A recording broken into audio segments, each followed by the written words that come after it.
of medicine, data is literally everything. It's what guides a diagnosis, it's what shapes a treatment plan, it's what builds our entire national picture of health, one patient at a time. But in such a high-stakes world, the quality of that data can mean the difference between a life-saving breakthrough and a truly catastrophic error. So let's dive into how we can actually engineer trust into the very heart of these critical systems. Okay, picture this. You have an AI that's designed to spot diseases in medical scans. And it's amazing at it, incredibly accurate, a real marvel of technology. But what if it wasn't actually looking at the patient's anatomy at all? What if it found a sneaky shortcut, a way to basically cheat the system? And look, this isn't some sci-fi movie plot. This is a real, documented problem. The AI might figure out that, say, a specific model of X-ray machine is only used in the cancer ward, so it starts associating that machine's digital fingerprint with the disease, completely ignoring the patient's actual scan. Now, the diagnosis might be right for that one hospital, but the AI's logic is completely broken. If you deploy that AI anywhere else, it could cause widespread misdiagnosis. We're talking about corrupting thousands of patient records and completely skewing the national disease registries we all rely on for years to come. So, get this. The problem isn't some evil rogue AI. The AI is just doing exactly what it was told to do, find patterns. The real culprit here, the phantom in the machine, is the flawed data it's learning from. And that, my friends, sets us up for a really fascinating diagnostic mystery.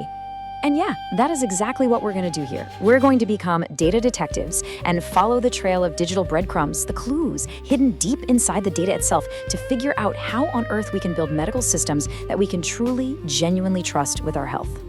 All right, so every good detective needs their forensics kit, right? Well, for us, those tools are a couple of really critical concepts that let us trace the entire life story of any single piece of data. They're called provenance and lineage. First up, we have provenance. The easiest way to think about this is like verifying an alibi in a detective show. It answers the most basic but crucial questions. Where did this data come from? Who created it? And when? It's all about confirming that the data is authentic, right from the source. Okay, so if provenance is the alibi, then lineage is the chain of custody for our evidence. It tracks every single step the data takes on its journey, every calculation, every system it passes through, every little change that's made. This creates a perfect, unbroken, and completely auditable trail. Now, this brings us to a super important distinction in our detective work: the level of detail we're tracking. Coarse-grained provenance is like saying this whole box of evidence came from the crime scene, which is useful, sure, but it's limited. Fine-grained, or what we call atomic provenance, is like having a detailed evidence tag on every single item inside that box. It's this atomic level of detail that lets us catch our cheating AI when it's looking at the X-ray machine's serial number instead of the patient's lung.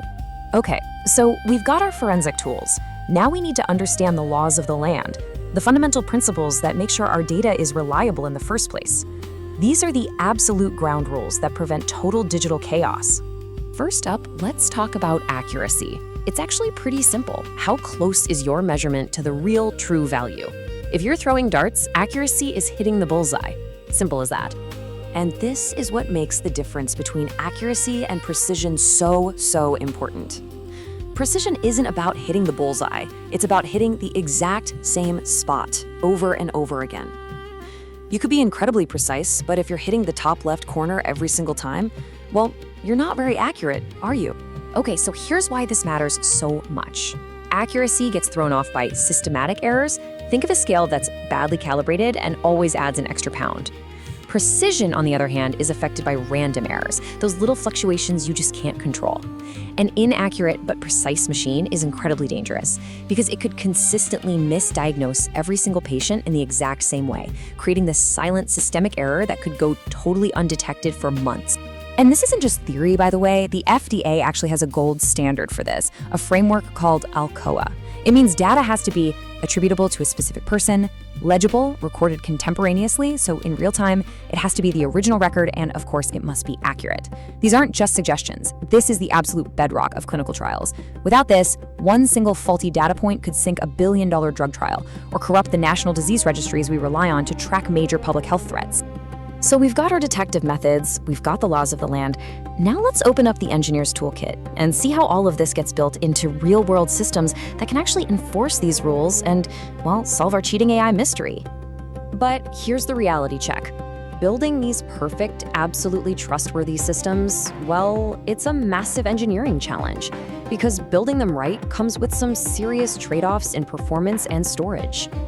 Remember that super detailed, fine-grained provenance we talked about? The evidence trail for every single data point? Well, implementing that is really expensive, computationally speaking. I mean, we're talking about slowing a system down by as much as a quarter. In an ER where every second counts, or a national system processing thousands of records a minute, that kind of lag is a major, major hurdle. And then there's the storage problem, which is just immense.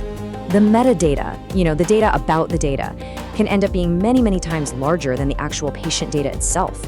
It's kind of like having an instruction manual that's 10 times bigger and heavier than the gadget you bought. So how do engineers actually deal with all this complexity? Well, the truth is there's no single magic wand. Different tools are built for different jobs. You might use something like OpenRefine for hands-on, interactive cleaning, and then a tool like Dedupe that uses machine learning to find really tricky duplicate patient records. For huge automated systems, you have things like Great Expectations for rule-based checks or high-speed libraries like Pandas. The real trick is knowing how to combine all these tools into one robust data quality pipeline. And when it comes to managing all those little uncertainties and measurements, there's actually a global standard for that. It's called the GUM framework. It's a very clear four-step process for systematically identifying, budgeting for, and reporting uncertainty.